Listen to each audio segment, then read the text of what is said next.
Hi.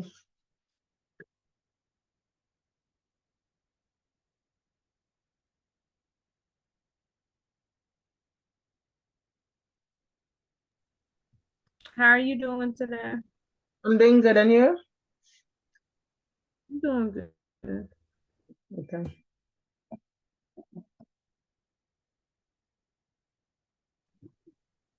Hello.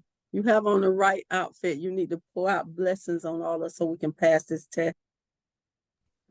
Yeah, for real.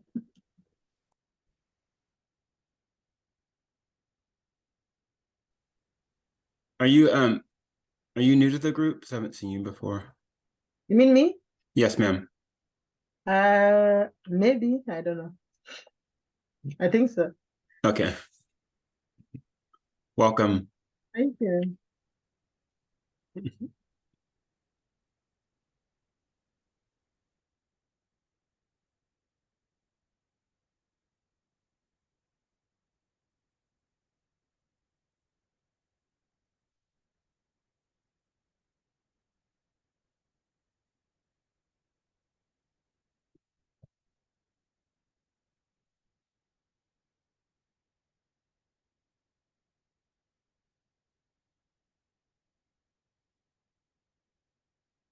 Maybe I'm new to you, but I'm not new to this because I think Dr. Pam used to hold this group before. You were the one, Okay. you were the one directing it, correct or no? No, I'm not. I'm a student. Oh, okay. Hmm.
Are you ready, Natalie? I took it. I failed by 8 points. Oh, Yeah. Sorry, Natalie. Sorry, but that's not bad. That's close.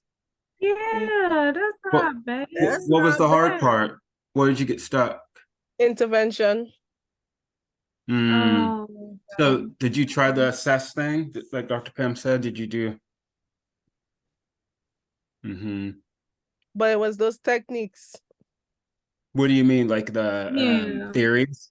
Like it had question like narrative therapy, gestalt therapy. Oh, yeah. Like those type of Oh. techniques was my weakness. Yeah. You got there and you were like, Oh. sure. Eh? Do you really you didn't know any, like you just got stuck there, like you didn't I know? get stuck because I couldn't remember what narrative therapy was. And I know Oh. gestalt therapy is the empty chair Yeah, technique, exactly. but I couldn't remember like, okay, what exactly is like it in a question. Like if I would notice it in a question. Like CBT was okay because you know Yeah. it's behavioral and Mm-hmm. negative thoughts. But the narrative is just the techniques. Mm. There you go. Now next time then. So if you hone those in. Well, the good thing is that I could take it, I could waive it because I get under 10 points. So I'm Mm-hmm. trying I could take it over within like maybe the next 30 days or something. Oh, really? You can do Oh, that? In New That's York. awesome. What In state are you in? New York. Oh, that's why. Oh, Yeah. Yeah, that's in New York. awesome. No, every state is the same. I failed with 4 points. Okay, I don't want to take it because I had to travel, but I failed with 4 points. On your slip, they will tell you if you Mhm. most, Mhm. but accordingly, it seems like most states, if you fail below 10, you can go before those 30 days. I mean, before the 3 Oh, months. 90 days, yeah. Yeah. What state are California you doesn't in? California doesn't let you do that. Sorry. What California. Florida state are let you you? do it. Florida let you do it as well if you fell under the 10 points. Mhm. North Carolina won't do that. Yeah. Yeah. And also too, Natalie, when you were doing, it's like the way they have those therapies in there, they have it worded, it's kind of tricky. They Yes. have it you really got to think about it because it's like it's similarity. Yes, because they put in like Mhm. behavioral and then they put in something else, and you're like, huh? What the hell is this? Because I even had a question. They talk about like the client having behavior issues or whatever, and then they said substance use. So I'm like, which one am I supposed to choose? Because I know motivational interviewing is for substance use, right? Or is it harm reduction? Which one? Motivational interviewing is for Motivational interview. interviewing for substance use. I was so confused of which techniques to choose from if it's CBT, because it talk about behavior, but then it talk about the client have substance use. So I don't know which one to choose. So I choose. Yeah. You know you're supposed to treat the substance use first. Yeah, Always. you're right. Yeah. So that's something to remember. Yeah. Well, you only Oh, missed it by 8 points. that's So nothing. Oh, That's yeah. that's not bad. And you That's can take it good. within 30 days. So 30 days, 60 days. The good thing I don't have to wait the 90 days. Yeah. See, in North Carolina, they'll make you wait the 90 days. Even if you fail by 1 point, they'll make you guys wait the 90 Yep. days. Yeah, they don't care about that. What? It is that. They don't.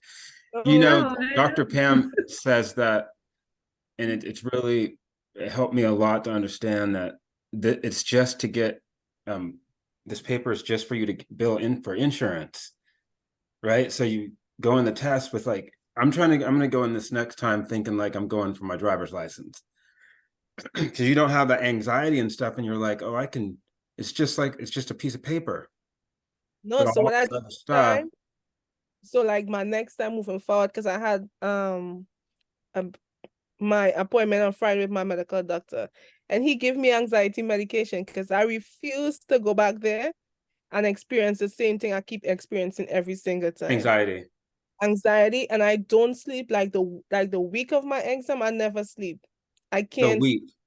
Yes, it's like Have you tried breathing exercises, Natalie? That's not gonna work because when I'm in there, I'm thinking like, okay, you're gonna walk out of here and it's gonna say pass, and then again at the same time, my mind is saying, so what happened if you fail? So that is it. Okay, right. So here's what you do.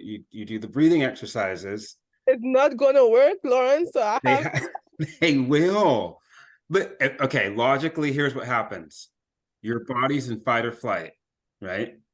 How do you get your body out of fight or flight? How do you engage the parasympathetic nervous system? Through breathing. Yeah, but I It just automatically does it. for me, it doesn't work because I'll keep thinking and thinking and thinking. So no. Dr. Pam knows, she told me the same thing. It's cognitive. So if you tell yourself the right stuff. I am going to pass. Okay. I'm You calm. missed the other part. Dr. Pam and research says any mood disorder is CBT and meds. Okay, let's I get had a them question both like that as together. well, Dr. Pam. I had What a if they question. don't work though, Dr. Pam? Then we find one that does. Like what if psychotropics just don't work for you? That's like saying if you have diabetes and insulin doesn't work for you, we find one that does. I've tried a lot of them. More than 5 minutes? What's that? More than 5 minutes? What do you mean? I mean, have you really given it a try? So Yeah, no, I've tried them and I've taken them for like, weeks and stuff, but they just make me feel uncomfortable. And your doctor doesn't say give it a time to adjust? Yeah. Mm-hmm. And They you have. don't? And I have. What's the longest you've taken one? I would probably say 2 months, something like that.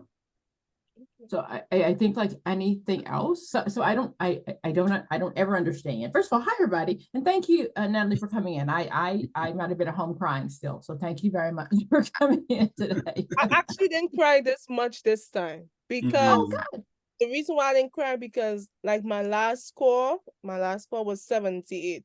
So I know I saw improvement with the group session and also the one-on-one tutor. So in that moment, I was like, you much closer. So I keep telling myself, you don't have to cry. So I actually didn't cry that much. But yeah. That is a great improvement. That is great. Yes. That is great. What was that, like 20 points? Like, okay, 91 and 78. So that's 17, 15, 30, whatever. That's great. That is so huge. That is huge. Thank you. I'm really, really impressed. Really impressed. So, I'm going to go back to my soapbox though. So I really don't understand, especially as a therapist, how we don't see the same with mental illness as we see with physical illness. If your kid was diagnosed with diabetes 1, you would move heaven and earth to find the right medicine to work. And if he didn't like it after 2 months, if it didn't work, then we go back. We go back to the doctor every day. We keep calling him every day. We wouldn't just give up. So how is that different than when mom has anxiety or dad has anxiety? How is that different? I just don't understand that as therapists. And it scares me if that's how you feel, what message you're sharing with your clients.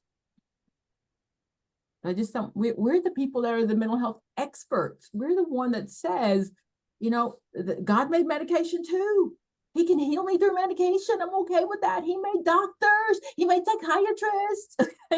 I don't understand. What you're so scared of?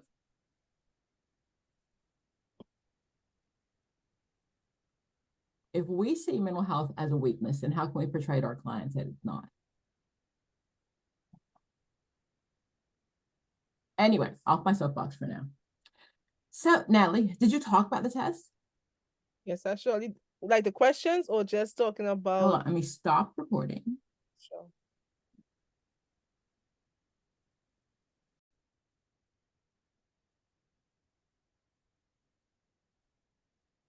Okay. So what are X and Y management? Anybody?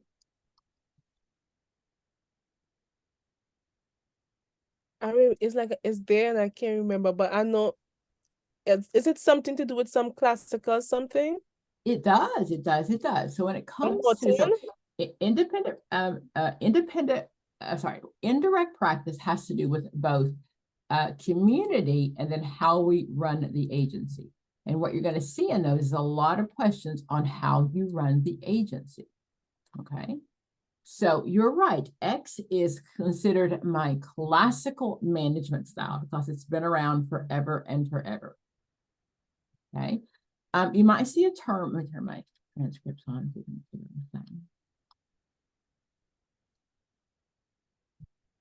I'm sorry. Did anybody else have any questions? I apologize. Did anybody else have any questions?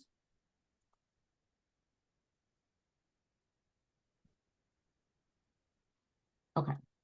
So the X management style is can't stand, you'll come to work, do exactly what you're supposed to do. It's classical, it's been around forever.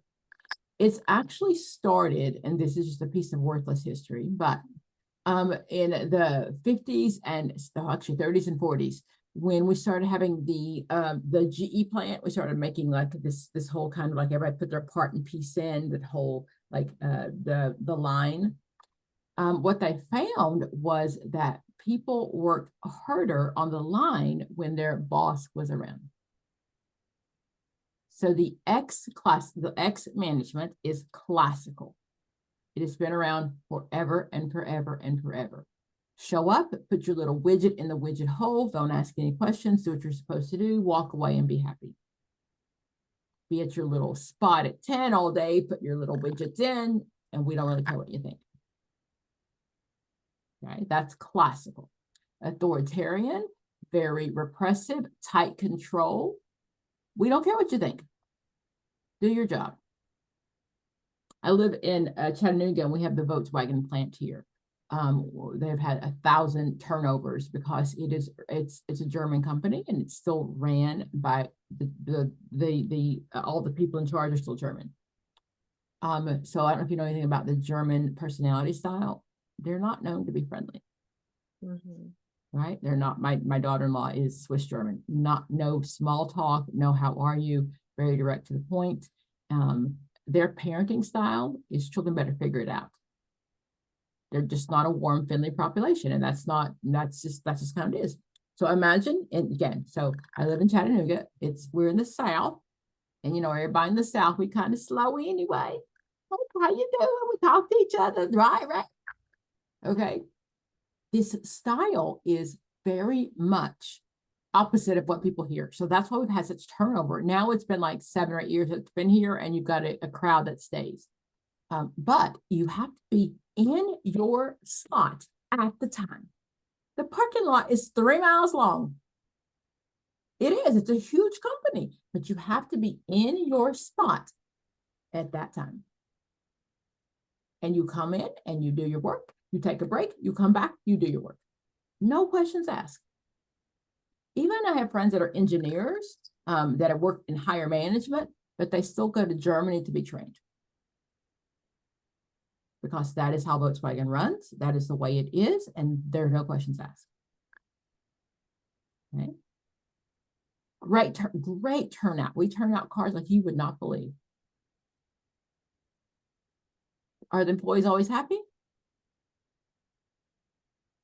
Do they care? Not at all. The bottom line is the product. The product. So Theory X says the management tells the staff what to do. Just do it. Just do it. We don't care what you think. Just do it. Okay. When they first started, they implemented an hour of exercise in the morning. People in the South kind of chubby anyway. And, just if you haven't been to Tennessee or Georgia, we put like salt on everything. Watermelon, you put some sugar in your corn. So when they first started here and there was an hour of exercise in the morning, oh my God, you would have thought the world came to an end. So that is the X style. Very rigid, but work gets done very fast. The Y style is then the staff is really happy. It's called the humanitarian. It's also by Mayo. The humanitarian style really looks at yay, the staff is happy, but how fast does work get done when staff has input? Anybody been to a meeting with social workers when we're trying to make some changes? It's awful. It's awful. We process the heck out of everything. It's awful. So while the staff is happy, it's really not the best, what works best for the client. This is probably how, have you seen like Google and who else? Some of the big techie companies, and you see on the screen that they have like balls in the office and they're uncomfortable. They get to be comfortable and they kind of, get to play around. That's what that's like. The staff gets to do, the staff runs it. The management decides. And that really works with people who are not processing everything to death. Social workers, we process everything. Some way you answer the questions. But what if? But what if? What? So the X, things get done the fastest. That's classical. The Y is humanitarian. This is what things get done the best. This is where the staff is happy. Okay. Has anybody worked for a for-profit agency where you get paid based on the number of clients you actually see? So there are a lot of, if you work for insurance companies or one of the providers for a major insurance company, that's how it works.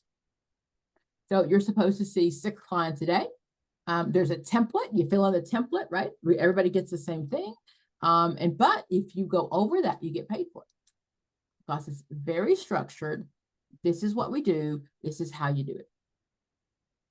The theory why is most often going to be my non-profits. Okay, because we ain't making no money, because we ain't seeing no clients, because we're discussing it all day long about things we should do and things we should not do. So it's theory X and theory Y. So it's classical and humanitarian. The other one is called the bureaucratic method. The bureaucratic method really looks at, that's called the red tape. What does that mean, guys?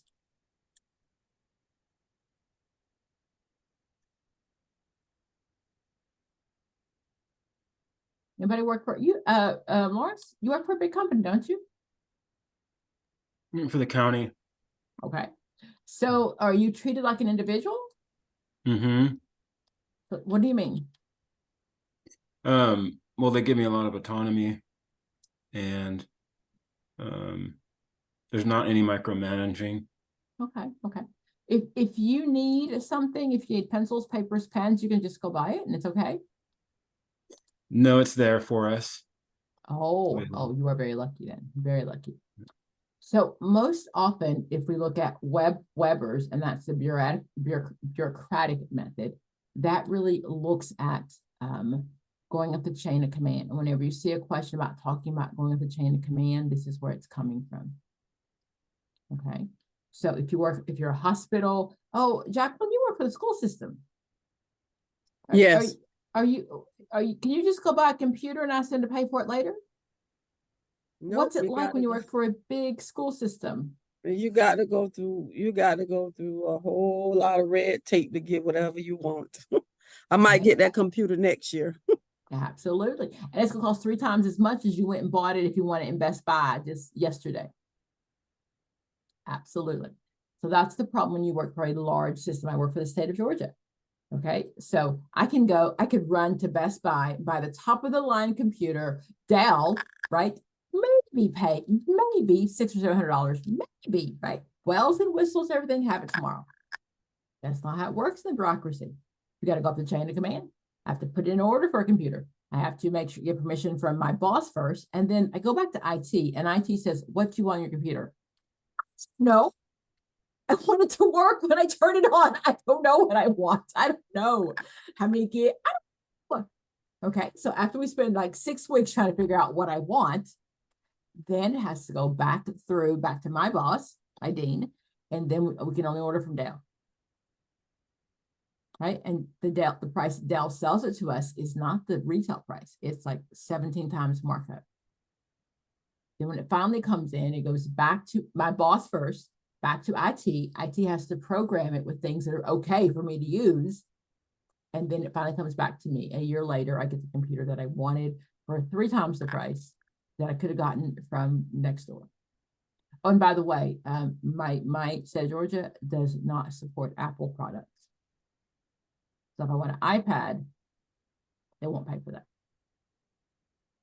They don't have support Apple products. Because the state has a deal with whoever. So that is what a bureaucracy looks like. No simple thing is just buying even paper or pencils, little things like that. It is such a pain in the butt. It's easier just to buy your own. Okay. So division of labor, right? So everybody has their own job. Okay. Hierarchical manager structure. That's where I talk about the chain of command, right? So don't you dare make a decision. You better go up to your supervisor. They go up to the CEO, right? And they may go to the board then, but don't you dare go out of step. You follow that line. The division of labor. So Jacqueline, if you needed to change the toner in your computer, can you do that? Nope. Even if you know how? Nope. That's right. So you're taking somebody else's job. Absolutely, absolutely, absolutely. I in my office have taken out all of the lighting. I have lamps in my office because I like the very the therapeutic set. Okay, so I know I want regular light bulbs. I don't want someone to come in and change the bulbs. Do you know what it's like to put in an order for just regular light bulbs? just by myself. It's so much easier, so much easier. Formal selection process. The sad part about that one is that's the hidden network. So most often, and even now, there's a couple of job listings at my college. They're not real. They're not. We have to interview 3 people because that's the rule, but we already know who we wrote the description for. We know exactly who it's for. Okay? People who are this are very career oriented. The goal is to work your way up to the top. There are very formal rules, and you're just a number. Okay, so that's what most large agencies go by. Those are the 3 styles of management when it comes to how we run the agency. Okay, let me just kind of show you some questions also, what that might look like on the test. You might also see those types of power. What is referent power?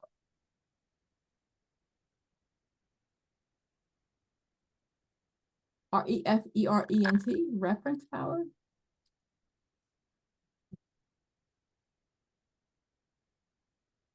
Reference power is the power that I have because I'm friends with the boss. It is power that I have because my husband and my boss's husband play golf together. So it's not a real power, but it's definitely power that I have because of the relationship that I have usually outside of work.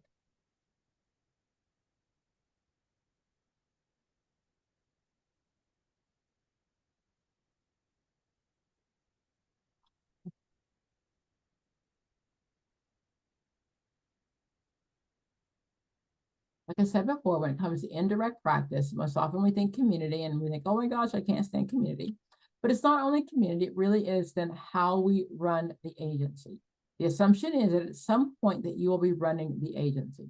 This is a place where you'll see that term co-optation. What does that mean?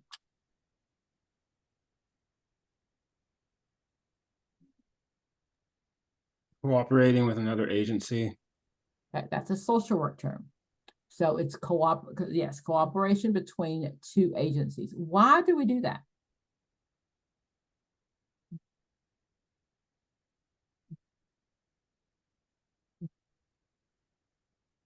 Why?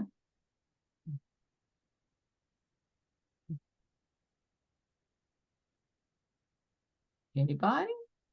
It could be around grant money or something. It could be. Exactly. The goal is there's not enough money to go around in this field, right? So we're always trying to, instead of tapping out all our resources to keep competing for the same thing over and over again, let's really look at working together. So co-optation is working together between 2 social work agencies. So one agency may say, hey, I'll take the grant funding, and then I will let you guys then give you part of the grant. I have a question, Dr. Pam. Mm-hmm. Yeah. So it's between the lines, if that makes sense. But say there is a larger organization and then there's 2 small organizations. Do we and say that I have to choose which one to give the power to? Who would I choose? 2 smaller organizations. 2 small organizations and then 1 larger organization. Who would I choose? You know why? 2 smaller ones? Okay. Because if I put all my eggs in anything, if I put all my stock in this one group and it doesn't work, what happens? Okay. So when it comes to grants, also accepting money, would I rather have 1 large funder or a couple of small funders? Smaller. A couple of small funders, right? We saw that. Dr. Pam, I don't know if you understand, but that was between the lines. Say that again. I lost me. You lost me. I'm trying to talk in codes because we're recording, so it was between the lines. Hold on.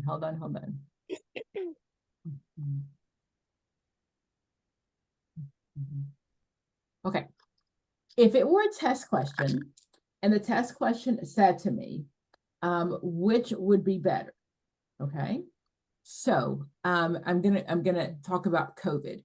So in the middle of COVID, we had a lot of large funders. Walmart, Best Buy, all of those things have always offered grants. They had lots of extra money floating around, and there was always grant money. When you have one large funder and the large funder dries up, then I don't have any place else to go. So it's much better to have several small agencies or several small funders, because if one dries up, I'm not totally screwed. Okay, understand. Okay. So grant money is called soft money. So if you ever have a job that's grant funded, it's called soft money. Hard money is that the state is paying for it and it's guaranteed. Soft money is grant.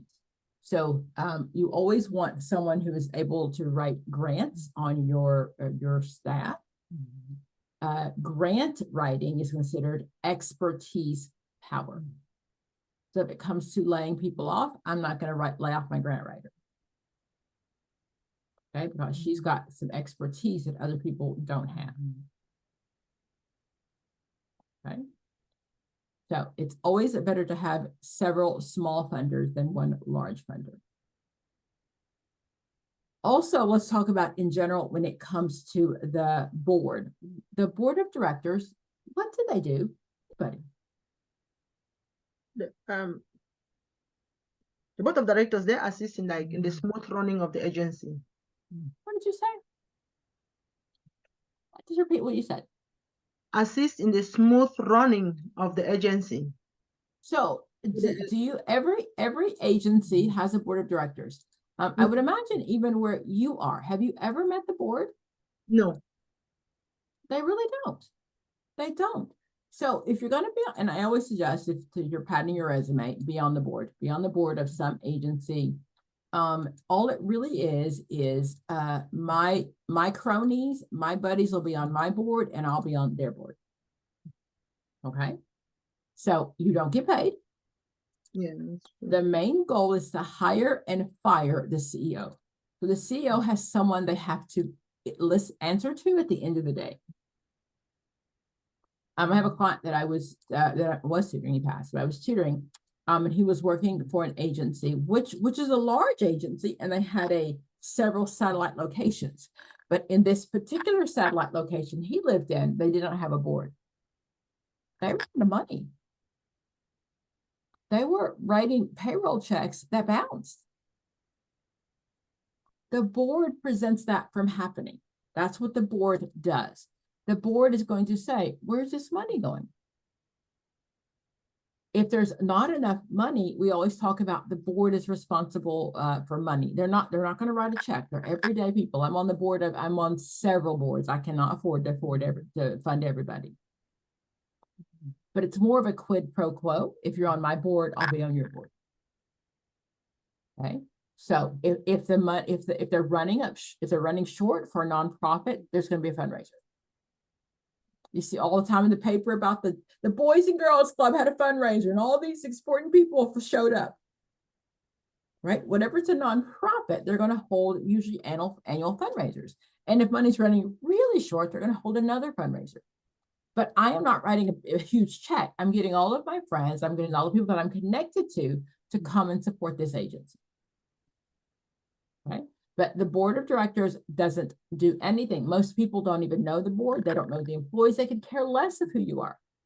They just want to make sure that the CEO has someone to answer to. Because if not, they'll spend all the money and no one answers to them. You might see in the newspaper when you're looking for a job, it'll say the board of directors is looking for a CEO. Because that's who hires and fires the chief operating officer. Make sense? Okay. Okay, dokie. You see my screen? Yeah. Okay, let's go through a couple of these.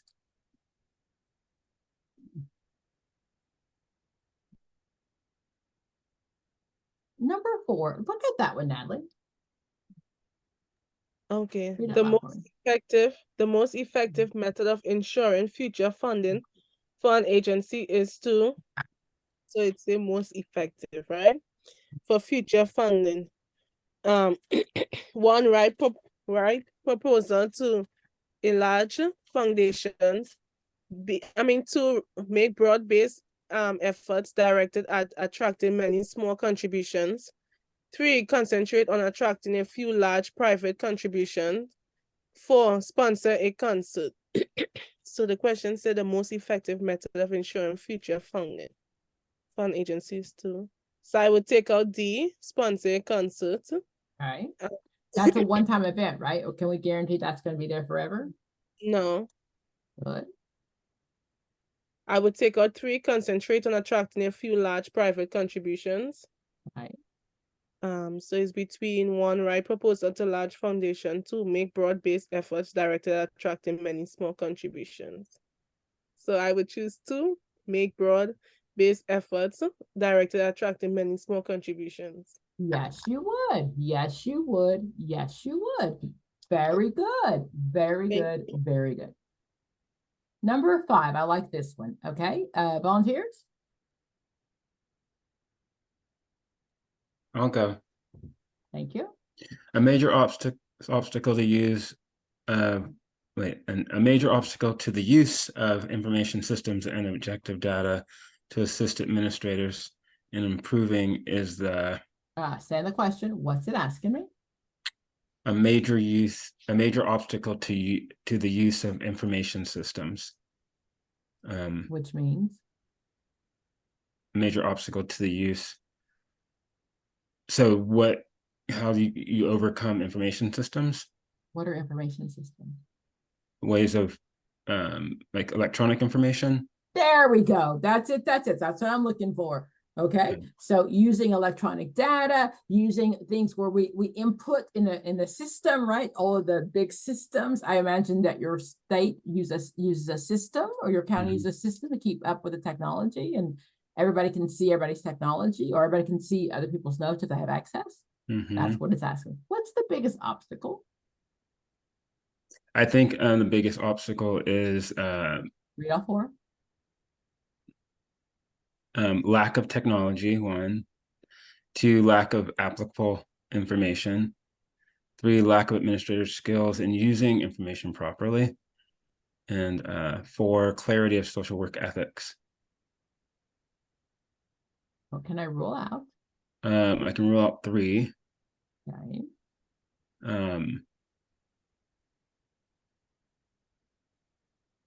Rule out 2. So between 1 and 4, a major obstacle to the use of information. Can I ask you, when COVID hit, what did it look like in your business, your agency, where you are? What did it look like? What does it look like? Yeah, COVID hit and everybody had to work from home. What did it look like? We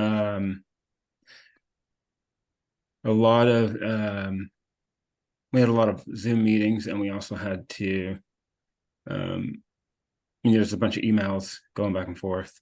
Was everybody pretty comfortable with going through to using technology? No. Okay, so yeah. So obviously 1. No, it wasn't a lack of technology. There was plenty of technology there. It's always been there. Yeah. I've been teaching on Skype for 10 years, way before COVID even hit. So it wasn't a lack of technology. It's always been there. The knowledge, 3, I think. That's it. That's it. We just didn't know what to do. It's been there. It's been there. It's always been there. I read that wrong. Yeah. Okay. Lack of administrative skills. Absolutely. I have taught many years non-native English speakers in China, in Russia, and wherever through technology. I've done that forever. That's why I like Skype for so long, because when COVID hit, I went to Zoom. Oh my gosh, it's Zoom. But I've been using Skype for 20 years, not 20, but quite a long time. So it wasn't that the technology wasn't there. It's just that all of us freaked out because I didn't know how to use it. Exactly. Okay. And especially in this field, we had always said forever and forever that social work could not be taught online. Look at that. Counseling can't be done online. Look at that. We did, didn't we? Okay. So it's not the lack of technologies. We just didn't know how to use it. Okay. Sister, look at number 6. In agencies that rely on public contracts and grants, administrators are likely to place a higher priority on, let me read, in agencies that rely on public contracts and grants, administrators are likely to place a higher priority on. The question is saying agencies that are being funded by public contract grants, they place their priorities on what? They say 1, accountability to funders rather than improving accountability to clients. 2, spending more time with supervisees than on paperwork. 3, focusing on the essential needs of the agency rather than board training. And 4, seeking policies that will satisfy workers rather than staff training. So in this case, I will eliminate. Stand my question first. What's the question asking me? The question is asking like agencies that rely on public, like funding or contracts, grants, that administrators are likely to place, where do they place priorities? Okay. So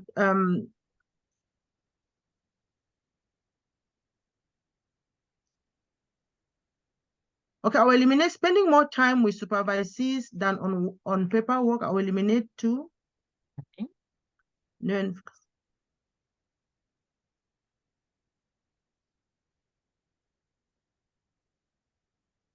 so I will also eliminate focusing on the essential needs of the agency rather than board training.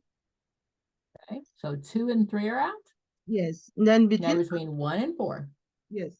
Accountability to funders rather than improving accountabilities to client, or seeking policies that will satisfy workers rather than staff training.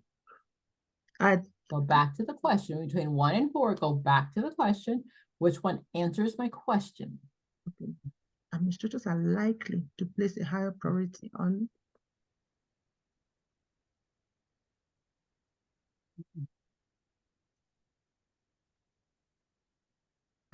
According to the question, I think I will go with 4, but under normal circumstances, I think it's 1 because to improve the probabilities to help the clients. So, but the question says, I rely on public contracts and grants. What does that mean? Like funding, where you get money.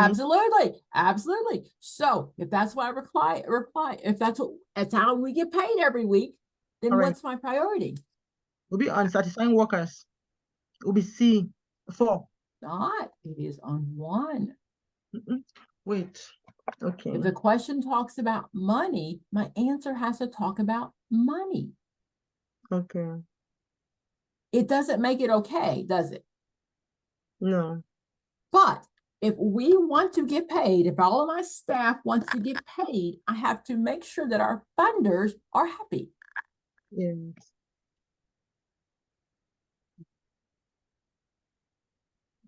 Everybody see that? Mm-hmm.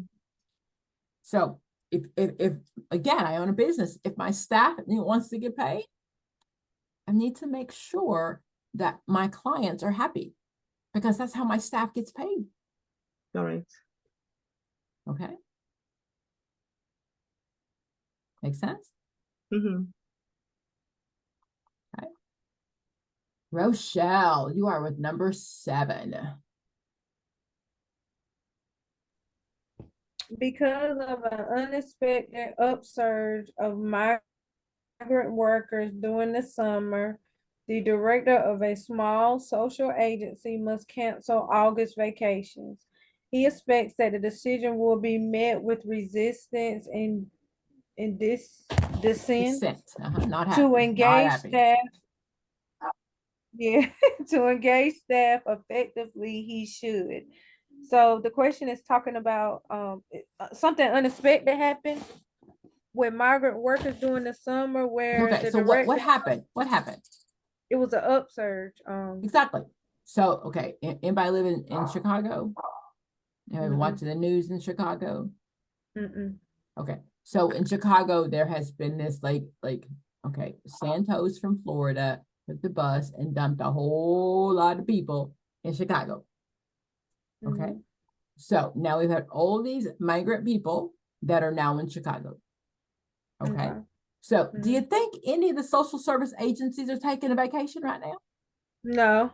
Not at all, right? We got all these people. And if you watch the news, they're like everywhere. And again, they're just like everywhere. Okay. And the concern is in Chicago, it's getting cold. And they don't have enough places or social services for the people that already live there that are going to have that need a place to sleep tonight. So all the social service agencies are freaking out. Okay. Okay. So that's what's happening. So now I got to make the decision. I know you plan on going on fall break. I know you want to take your kid away for Thanksgiving. I know, but I need you to stay. Okay. The staff is not happy, or what? I planned this year for 3 years, and it ain't my fault that people came over. Blah blah blah. I know, not you, other people. So then, what would I do to engage the staff? And I know it doesn't say first, but all I care about is what would I do first? Okay. So number one would be send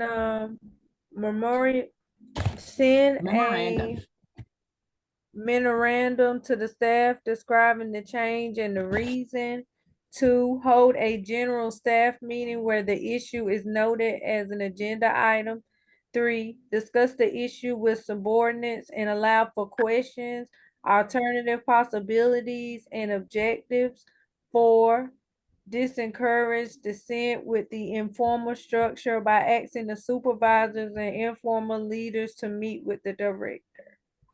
Okay, so I'm thinking, what would I do first? And my first thought is assess. That's always, I don't care if it's an individual, a group, or community, I want to assess. So 1 says send a memorandum. So you go to work tomorrow morning and there's a memorandum. All staff, all social workers, no vacations between now and Christmas. Do you like that? No.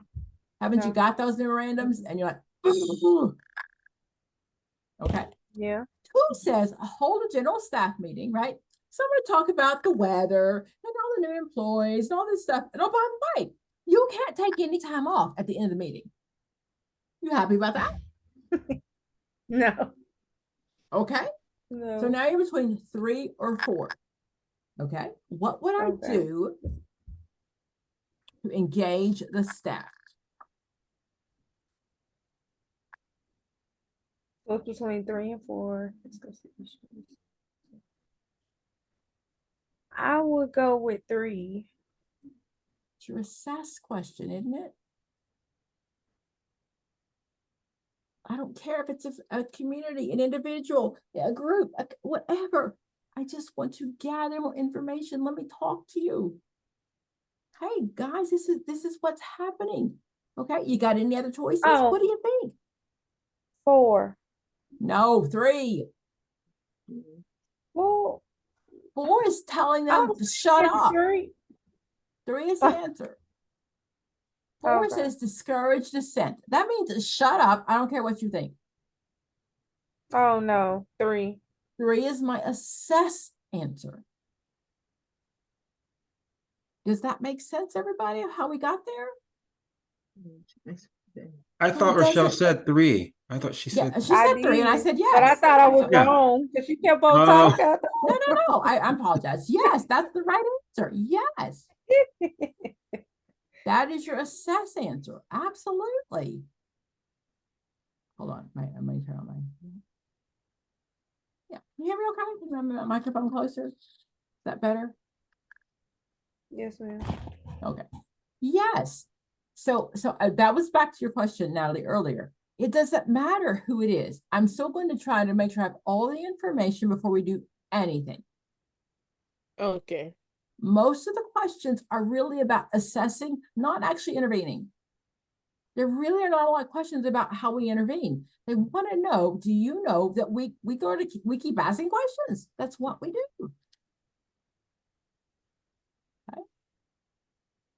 Okay, so number 9, Lawrence, I mentioned that earlier. Do you know those terms? That's not okay. A social worker has an informal power derived from a strong relationship with a respected supervisor. This is an example of, so it's saying that the social worker has an informal power derived from a relationship with the supervisor.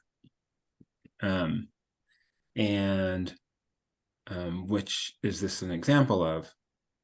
Referent power to expert power, 3 positional power, 4 legitimate power. I can rule out 2. I can rule out The 4. expert is the grant writer. What's that? The expert is the grant writer. They have power because they're an expert in that field. Okay. And then the key word in there is informal power, right? So it's not So like it can't be 4 because legitimate power is real power. Yeah. Okay. So 2 and 4 are out now between 1 and 3. And it says strong relationship, right? So that would rule out positional power. So the answer would be referent power. Absolutely. Because you told us that before too. I did. And now that you remembered it and applied it, and if you've watched this video 17 more times, you will never forget it for the test. Every time it's really interesting. My son told me something. He's only in 4th grade. He said every time you forget something or miss something, your brain grows. I don't know what he meant by that, but I thought it was pretty insightful. So I think what he means is that you don't forget.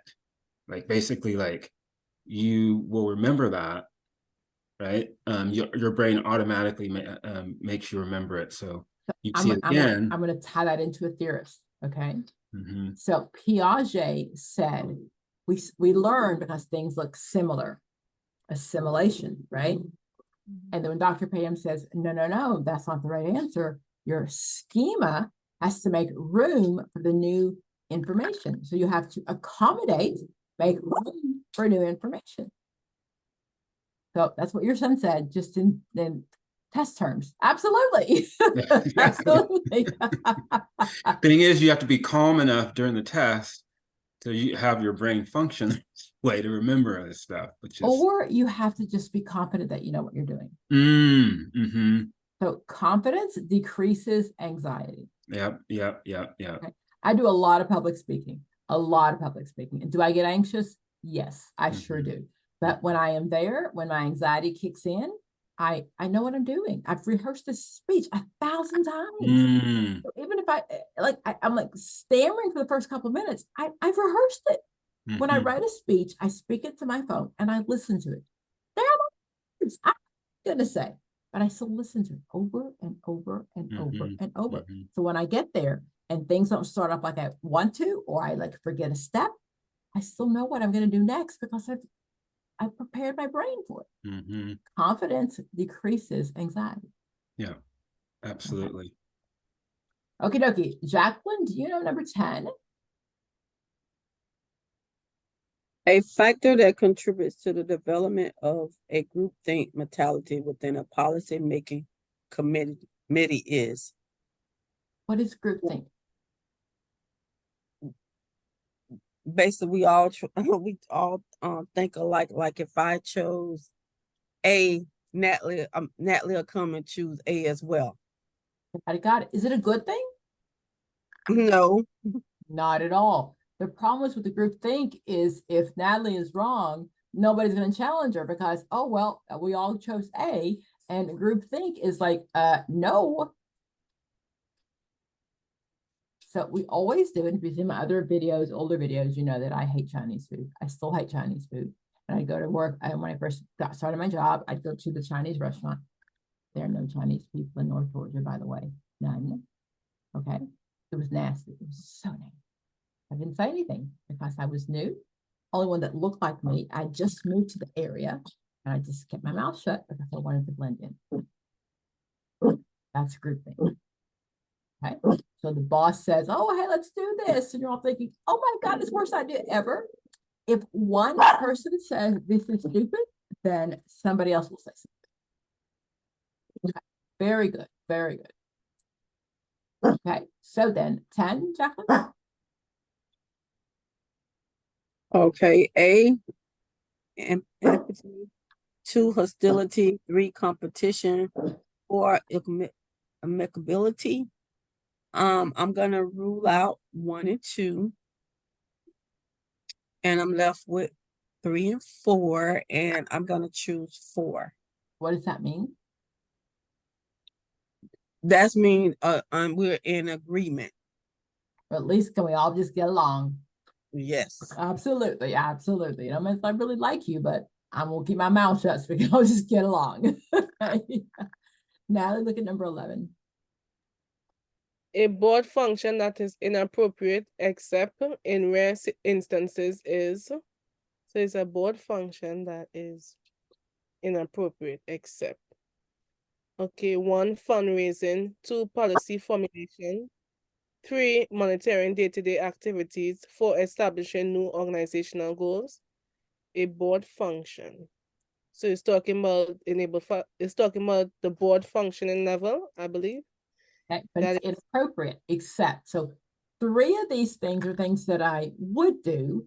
1 is one that I would not do. Okay. So I would do 3, monitoring day-to-day activities. Now then, where do you work?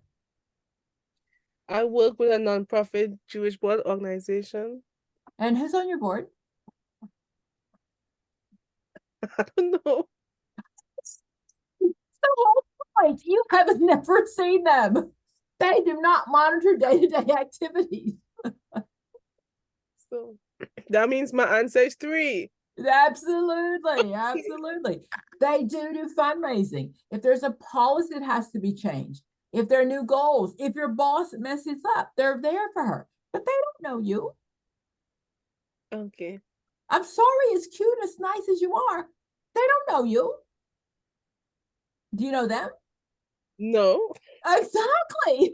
Okay, so there's the one thing they don't do. Okay. Okay. So I'm gonna be very socially, politically incorrect. You work for the Jewish Community Center? Yeah, the Jewish Board of Family and Children's Services. So your board are probably made up of really wealthy Jewish women that have nothing else better to do. Okay. Okay. It's so true. It's a mitzvah in the Hebrew community to give back. You're all social workers. Did you not go to school with a very large group of Jewish women? And my school was Jewish. Torah. Yeah, exactly. Didn't everybody else not go to school with a large Jewish population? I'm from South Florida. I'm from Miami. Most of my classmates were Jewish. The goal is not to get a job. It's to get a husband. And then we're wealthy and we give back to the community because it's a mitzvah. It's a good thing to do. Mm-hmm. And that was so politically incorrect. And if this ever hits Facebook, I will be like, what? I just want you to just remember, I say things to help you to trigger feelings. Because you'll remember this if it triggers feelings. Okay. And honestly, I have a vast knowledge of Israel and the Jewish community just because of living in South Florida and having Jewish friends. I understand. My children have been to more bat mitzvahs and bar mitzvahs than any Black child ever. Okay, just because that was in South Florida, Miami. Those were my friends. Those were my friends that I went to school with. Are you watching what's happening in Israel right now? The way that Hamas is attacking Israel. It's awful. It is absolutely awful. It is like 9/11 in America. What's happening right now in Israel? Hamas is a kind of like Bin Laden. They are trying to destroy the Jewish community in Israel altogether. Okay, so I have lots and lots of Jewish friends, and I definitely respect the Hebrew tradition, and whatever your belief is, my Bible says Jesus was a Jew. So I mean, that's where I come from. So I really have a lot of respect and honor for the Jewish community. But I promise you, the people on your board aren't getting paid. They don't need the money.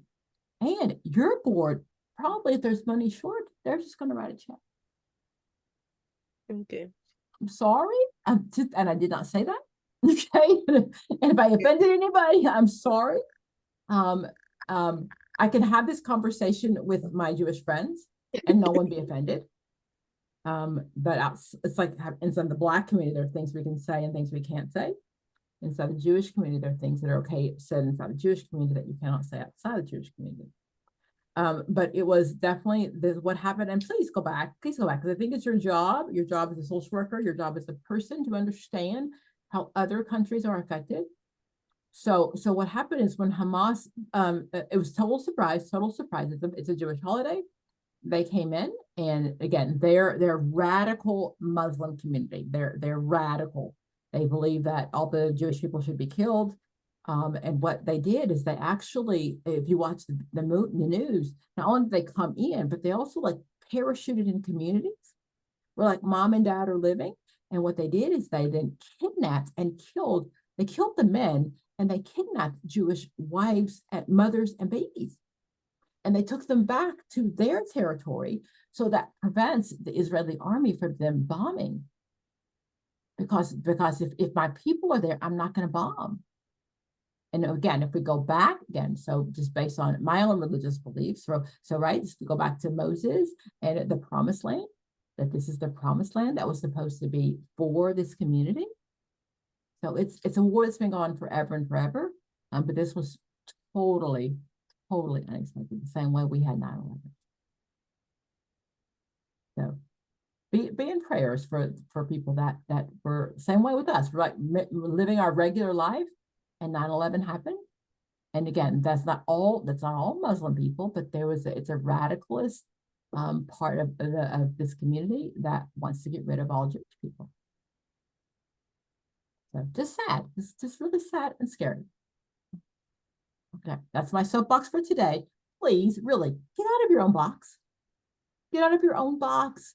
Just go look. One of the conversations I have with a lot of my friends, the term Black Jew is offensive. There are lots of Jewish people that are of my race. Ethiopia is one of the countries that has a very large Jewish population. So in Israel, you're considered an Ethiopian Jew, not a Black Jew, not a white Jew, not a Spanish Jew. It's your culture. So there are lots of Ethiopian Jews. There are lots of people that look like me that believe and that follow the Hebrew faith. Okay, Lawrence, I'll get off my soapbox. What? Where'd that term black Jew come from? That's something we would use in America. But we would not use it outside the country. Black Jew is very inappropriate outside of this country. Do some Black people think they're Jewish? You can be Jewish and be Black. It's okay. A lot of Black Jews. Yes. Really? So, yes. Okay. So my daughter, my son-in-law is Jewish. And in the Hebrew religion, if my daughter doesn't convert, then their babies would not be considered Jewish, because the mom, right? We don't know who the daddy is. We don't know who the daddy can be. But in order to have a Jewish baby, mom has to convert or be Jewish. So in America, we see a lot about Black Jews. In Chicago, especially, there's a very, very large Jewish population. There's a very large Hispanic Jewish population. Okay, but again, only in America will we say race and Jew. In other places, it is your country of origin and Jewish. Do you know the term ghetto came from the Jewish population? There's a really good book. It's The History of the Ghetto, and that's where it came from. So I'm sorry, I'm just going to go ahead and emote. So back in so in Italy especially, the Roman Catholics. So there's never been a real difference between and sister, you can disagree with me. Okay, there's never been a real difference between the church and the state in longtime Catholicism. So then, when popes began to come in, what they really thought is the Jewish people might spread their Judaism into the Italy. So they put the Jewish people in ghettos. They put them off in separate places in Italy. So that's really where it started. So the term ghettos, and if you travel now, if you go to other countries and you have any people that are friends that are Jewish, they still live in the ghettos because the Jewish people were separated, not based on their skin color, but based on their religious beliefs. So when you go to Italy, or I was in Greece and I went to a place where that during World War II, that the people of Greece hid the Jews because Hitler was coming out after them. So they hid them, and that was considered the ghetto. So that came then when Europeans came over to America, that's where that term came from. And we didn't start in America, and it wasn't about Black people. It really was just about, it started off with our Jewish people. Sister, did I step on some toes? Yes. You want to share or keep my mouth shut? Me? Yes. You're a Catholic nun. So is that go against what you believe? No. Okay, I'm just curious. So remember, in heterogeneous groups, you learn more. Yeah. You have to question your own belief system when you're in a heterogeneous group. A homogeneous group of people that look like me, sound like me, and believe like me. And I can do whatever I want to do because you sound and believe like me. But a heterogeneous group, we're different. So I'm a traveler. I'm a traveler. And part of what I do when I travel is really understanding, because, you know, America's pretty new compared to the rest of the world, right? You know, 1492, if you go to other countries, there are things that were there before Christ, right? AD. I'm sorry, BC, before Christ. So, okay, I'm sorry, off my box. If you want to call me up, we can talk all day about history. I love African American history. I love history. I love to learn. So we'll stop there. Let's go back to the question. Okay, so look at number 16. I'm gonna go back. Sister, that one's yours. 16. Okay. A social worker present a request to her supervisor to prolong services to a client. Adding additional sessions contravenes agency service guidelines. The supervisor's most appropriate response is, okay, there's a social worker, she's asking for a prolonged service for a particular client, and this is against the agency's guidelines. So they're asking, what is the supervisor's most appropriate response to her? 1, how come you are raising the issue when you know it differs from agency policy? Let us go see the administrator. The issue appears to arise from counter transference with the client, so let's look at it. I wish I could go along with your request, but agency policy prevents this. Can you provide justification? Okay, so I will eliminate. Let's go to see the administrator. I'll eliminate Okay. 2. Okay. Then also I will eliminate. You're the supervisor, right? So you're the supervisor. Yes. Okay. How come you are raising the issue when you know it differs from policy? I mean, it's kind of like root response. I will eliminate that one as well.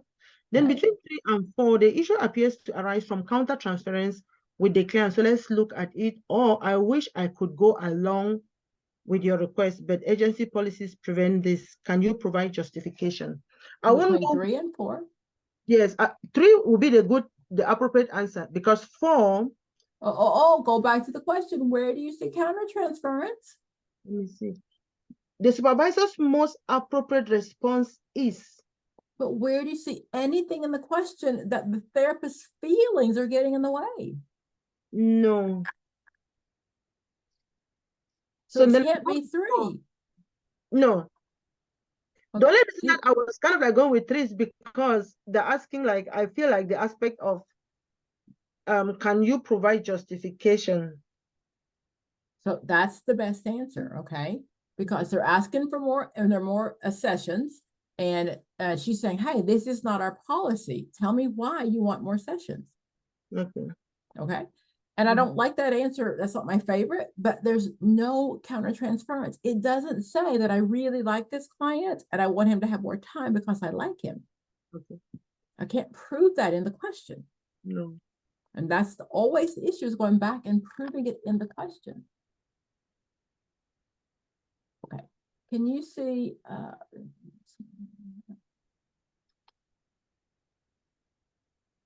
can you see 17, 18, and 19? Yes, I've got to run to the restroom. You guys can do those together if you'd like. Be right back. All right. Y'all want to read them out loud? Sure. Okay. 17. A major advantage of a bureaucracy organizational structure is its ability to 1, avoid corruption because of built-in accountability. 2, reduce paperwork. 3, provide clear parameters for training, promoting, and rewarding competent workers. 4, manage large groups of people more efficiently. So what is the major advantage of a bureaucracy organizational structure? And what's its ability to, what do y'all think? What can we rule out? They don't reduce paperwork. Yeah, 2 is out. Okay. What about 1, avoid corruption because of its built-in accountabilities? So a bureaucratic organization isn't necessarily a good thing, right? So bureaucracy is something that No. You don't want to have. So it's asking what's a major advantage of this. That, and it doesn't manage people doesn't manage large groups of people more efficiently. No, he would take So 4 out. So between 1 and 4. 1 and 3. 1 and 3. Sorry. 1 and 3. 1 and 3. I'll say 3. I'll say Yeah, 3. I would say 3. Yeah. Because you can't avoid corruption. Okay. So 17 is 3. She said 17, 18, and 19, right? Yeah. You want me to read 18? Okay, so yeah. The major advantage of bureaucracy for social workers is that 1, the concern for process is a value reinforced by the administration. 2, there's a lack of individuation, allowing for less tension. 3, expertise can be developed in a specific area or specialty. 4, ritualistic behavior is discouraged. So the question is saying the major advantage of bureaucracy for social workers is that the bureaucracy is the red tape, right? That's going up the chain of command. That's where I got to jump through 17 hoops to get what I want. okay. So we'll take out D 4. Yeah.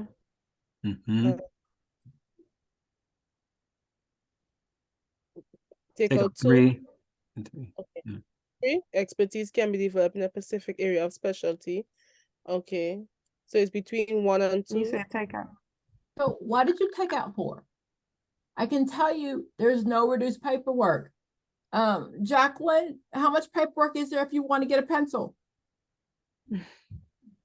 A ton of paperwork. Absolutely. 2 is not true. Wait, which question we doing? What question? 17, I'm sorry, 17 or 18? You was doing No, 18. We're doing 18. Okay. What was 17? 3. 17 is not 3. 17 is 4. Oh, okay. So, Dr. Pam, will you explain that to us? Because we went through it and we think bureaucracy isn't something that's good, obviously. Yeah. Well, if I'm the owner of the company, it's great. Oh. Yeah. Okay, well that changes things. Yeah. If I run a hospital, if I run a government, you are just a number. The rules are the same for everybody. I don't care about you. You're just a number. Okay. So 4 is the best thing. You're just a number. I can say no to you, no to you, no to you, no to you, no to you, no to you, because those are the policies. That's just the rule. I don't care about you personally. So would 18 be 1? So 18 is not one. You tell me why. It says the consensus process is a value reinforced So, by okay. It's Wouldn't it- So look, 17 talked about the bureaucratic organizational structure, the whole structure of the organization. So if I'm running an agency and as a bureaucracy, yeah, go ahead and put that pencil in. I'll get to you next 6 years. Okay. So now 17 says, what is the advantage of the bureaucracy for a single social worker? You said 1? 17 or 18? 18. We hadn't decided for 18 yet. Expertise can be developed in a specific area. So the 1 says the concern for process is a value reinforced by administration. No. No. 3 3. is Expertise it? can be 3 is developed it? in specific. 3 is it? Because what we said, remember, in a bureaucracy, if I'm an expert in this area, right? I asked Jacqueline about changing her toner. Yes. Okay. But if I'm the expert in this and this and this, they need me. Okay. Yes. Because you're the social worker, and that would be an advantage. Absolutely. Absolutely. Right. So I brought my own dust buster to school to like clean my carpets when it wasn't vacuum day. You don't have to hide it, right? Because if they see my dust buster, my little portable vacuum, they'll be like, well, all you have to do is put in a request for us to vacuum your floor. We will. Yeah, 12 years later. Okay, so okay, that's there. It's just the way it is. Okay. 19. Okay. We didn't get to that one. We didn't get to there. In group supervision, in a group supervision seminar, a social worker is suddenly brusquely criticized by several members of the group. Sharp criticism focuses on the worker's alleged insensitive treatment of the family of an older woman dying of cancer. So in a group supervision seminar, a social worker suddenly briskly means like I am like short, like not nice. Several members of the group, the sharp criticism focuses on the worker's alleged insensitive treatment of the family of an older woman dying of cancer. Let's stay in the question. It's group supervision, right? So me and my other peers, I walk in, right? And the other group members say, what the heck did you do? Right? They're like, oh my gosh, right? That woman was dying and you were so insensitive. Right? So I walk into that. So now as a supervisor, what do I do when all those other group members are being very curt, short, almost mean to my other social worker? What would I do? And I was thinking, what would I do first? I know it doesn't say first, but what would I do first? 1, redirect and redefine the criticism to make it easier for the worker to discuss them. 2, help the group focus on their hostility towards the social worker. 3, ask the group to look at why they might have responded this way. And then 4, interpret the response as a reflection of unresolved conflicts with their mothers. No. So we can definitely rule out Freud, 4. right? That's Freud, right? Yeah. We can rule out 4. Okay. So let's go back. Who is my client in this question? The social worker that's coming in, that's getting Did I see that? Criticized. Okay, Yes, that makes ma'am. a difference in the question. Then if she's my client and we're in a group session, so how do I help my client? So we can take out 2. Roll that out. So between 1 and 3, which is the assess question. Redirect and redefine the criticism to make it easier for the social worker to discuss them, or ask the group to look at why they might have responded this way. I would remember, who is my client? That social worker that comes in. social worker that's getting Which harassed. one of those answers helps my client? One. There we Yeah. go. There we go. Do you see Yeah. that? Mm-hmm. Okay. So yes, normally I would assess, but in this question, I cannot let these other group social workers come in and sometimes just like beat up on my person. Mm-hmm. I can't do that. Whether it's an individual, whether it's a group of clients or a group of if you're a supervisor, are you gonna let all the other social workers beat up on the one social worker? Mm-hmm. Well, that's not okay. Do you see how we got there in that question? Yeah. Mm-hmm. Okay.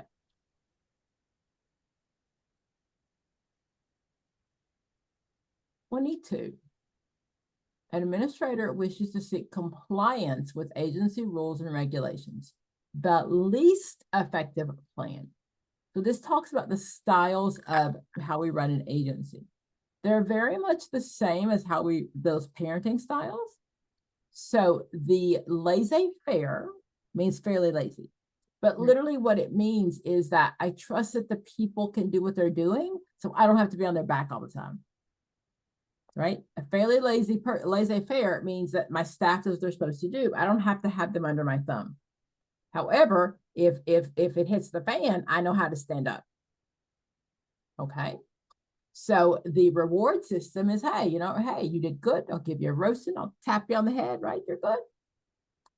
Social debt, you owe me. That's called coercion, to be coercive. Wow, I can't say if I'm breaking. COE, coercive, to coerce someone, coerce someone, do you know that word? Let me Google it for you, I'm sorry. I just put my retainers in it and I cannot say that word. It means to coerce someone.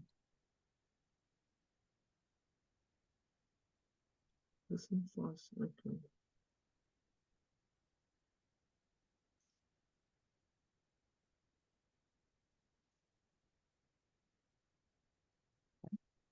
That's what 3 is. You owe me.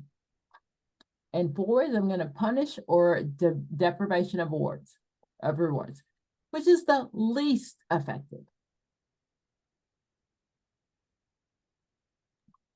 4. Yeah. That's not the right answer. You said it's 4 is not.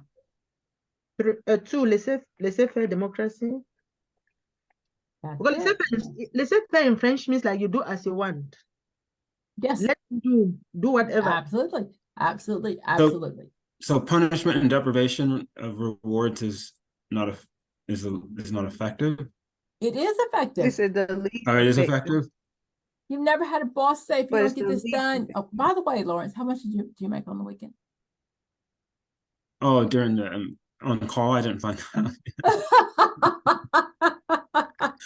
I'll see when my check comes out. Okay. Yeah. So yes, it's not the nicest thing to do, but that's how I get work done, isn't it? If you don't show up, I'll cut your hours. Oh, I get it. The least effective. See, Okay. gotta really. All those are not the ways. The laissez-faire is just very laid back. Yeah. Go ahead and do what you want. Okay. Oh my gosh, I'm gonna throw in a code of ethics question. Oh my gosh, there's a subpoena or something in there. What do I do? What do I do? Rochelle, you always freak out on this one. 24. Okay. A social worker in a family agency is served with a court order requiring her to produce the case records of a client involved in a divorce proceeding. The worker would first, so there's it's a social worker in a family agency. Okay. She's got served with a court order and she has to produce the case records of a client, but this particular client is in a divorce proceeding. So what would the worker do first? Number 1, comply immediately. Number 2, do nothing until talking with the client. 3, call the agency's attorney. 4, speak with the supervisor. So I will rule out 3, call the agency's attorney. I'll rule out 2, do nothing until talking with the client, because it states that I've been served with a court order requiring me to produce the case records. So it's between 1 and 4.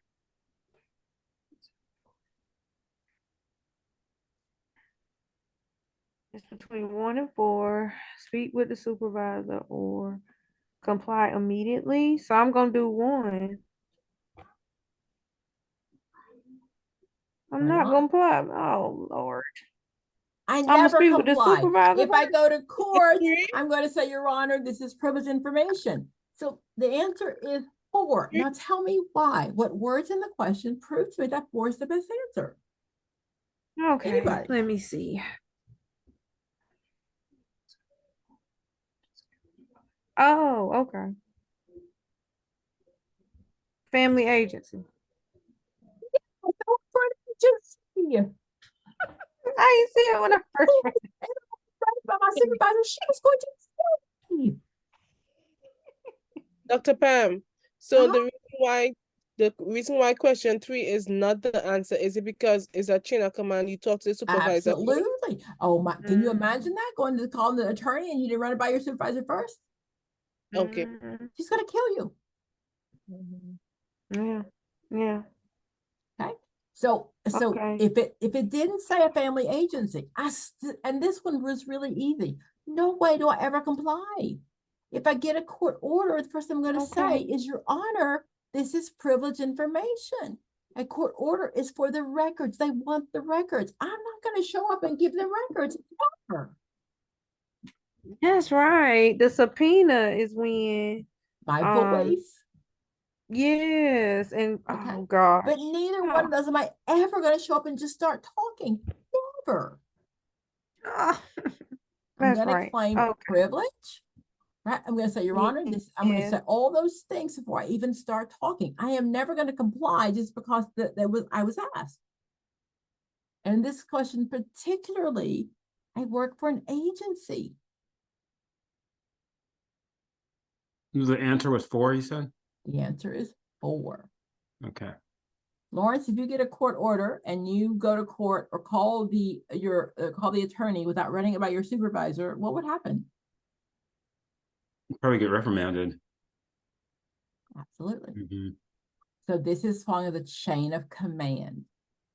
So what happens is so many times in these questions, you see the legal piece and that's all you see, and you haven't read the question. I work for an agency. It tells me in the question I work for an agency.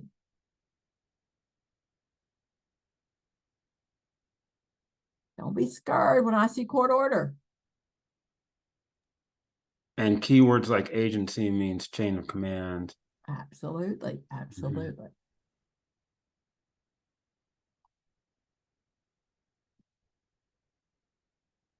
Get 26. Jacqueline, you want that one? Efficiency in a social service agency is best defined by. So let me talk about efficiency, okay? So we have cost effective and cost benefit. When I think of efficiency, have you bought a new appliance recently? A dryer, a washer, a hot water heater, dishwasher. Did it say cost efficient on the side? Most things do now, right? No. Okay. Well, yes, it did. You just probably pulled the sticker off. So what it means is it may cost a little bit more to begin with, but overall, it's going to save you money in the long run. Yes. Okay. Okay. So when I think of efficiency, I'm thinking about getting the best bang for my dollar. Okay. So electric cars, anybody own one? Okay. I'm just saying that electric Tesla is the bomb diggity. It is, but I ain't quite ready to get rid of my Camaro. I'll put it out there. But it's a little more expensive up front. But again, I was an Uber driver. He put the plug in himself. And it cost him like nothing to drive his car. He's an Uber driver. He put a little more up front, but overall efficiency is getting the best bang for his dollar. That's what that means. Okay. So now, which one of these is getting the best bang for my dollar? Okay. 1 is the ability of the agencies achieve its goal.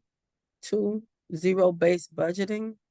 3, the resources expended to achieve a goal. 4, objective management. I'm gonna get rid of 2, What does zero-based that budgeting. mean? What does 2 mean?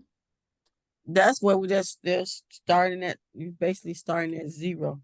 You know, Or it could be my zero bank based account tomorrow, right? There just ain't no money in there, right? Yep, Zero-based nothing. You have budgeting. nothing. Absolutely. A new agency, or you're waiting for fiscal dollars to come in. I'm just broke. Absolutely. So 2 is out. You have nothing. So I get rid of 2, Okay. and I'll get rid of 4, objective management. So now between 1 and 3. 3. 3 is your answer? No, One, not between 3. 1 and 3. 1 and 3. I'm gonna go with 1. Okay. Why? Is it Because the ability of the agency to achieve its goals? no, What I it'll be said to 3. you, it is how, how do I get the best bang for my dollar? Okay, well, it'll be 3 to spend your resources to achieve a goal. Absolutely, absolutely. Get the best bang for my dollar. Okay, that's what that means. Are you efficient? So again, that washer dryer, what the light bulbs may cost more up front, but overall, it's supposed to save me money.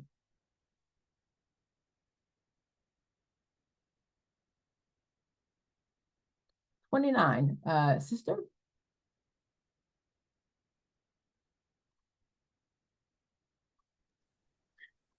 The director of an agency wants to promote accountability to client. He would, okay, they're saying the director of an agency, how can he, to promote accountability to clients, they're asking, he would, 1, pool workers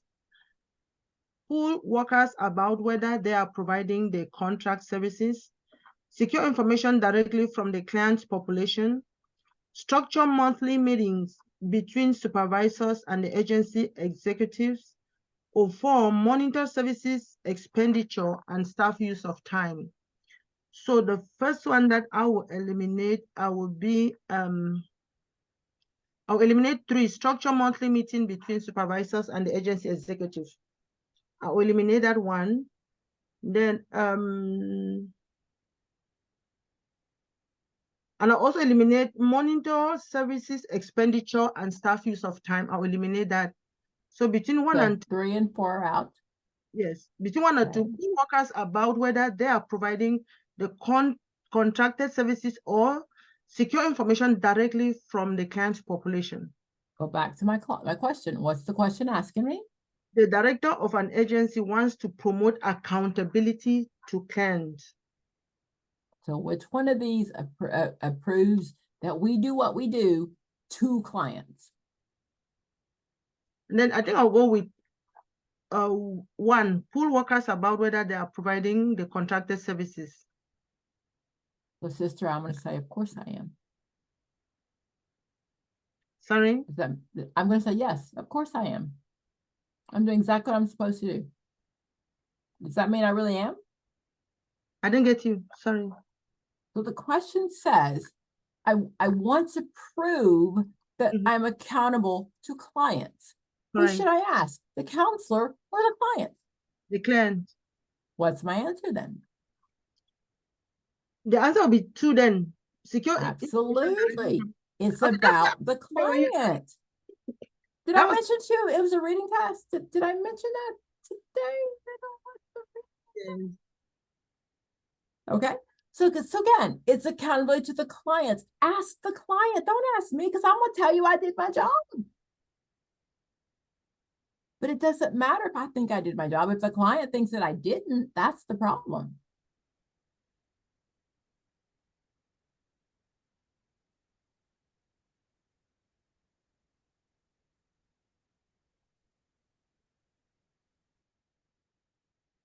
Natalie, 40.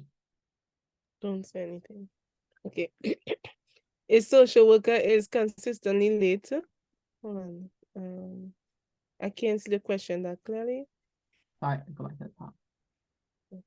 Okay. A social worker is consistently late, fails to finish work on time, and completes forms carelessly. Though aware of the situation for some time, the social worker does not confront the issue. Finally, the supervisor raises the social worker performance issues at a supervisory conference. The supervisor feels relief and begins to discuss personal and family problems that have interfered with work. To move the discussion along relevant lines, the supervisor might interject. Okay, Then my so question, what's happening? the social worker is constantly late and failed to finish work on time and completes form carelessly. Okay. Even though that she is aware of the situation, the supervisor doesn't confront the issue. Then finally, And finally she does. Finally she says, girl, Finally- you've been late last 3 months. What's wrong with you? yes. Okay. And the Can you read between the supervisor lines? That's- after that, okay, so wait, hold on. The supervisor raises the social worker performance issue at a supervisory conference. And the supervisor feels relief and begins to discuss personal and family problems that interject with work. To move the discussion along relevant lines, the supervisor might, 1, I understand how hard it is to function under such difficult circumstances. 2, I understand how difficult getting back to the issues I raise is, but have you considered a leave of absence? 3, 4, I know how difficult it must be. I had similar difficulties. To move the discussion along relevant lines, the supervisor might interject. So I have not been doing my job this entire time, right? You call me in the office and I say, oh my gosh, I am so glad you finally called me. And let me tell you what's happened in my life. You know, my husband, he's been cheating with the girl next door, and my kids, they don't behave, blah, blah, blah, blah, blah. What is your response to me? So I would take out 3. Have you considered a leave of absence? Okay, I didn't say Okay. anything like that.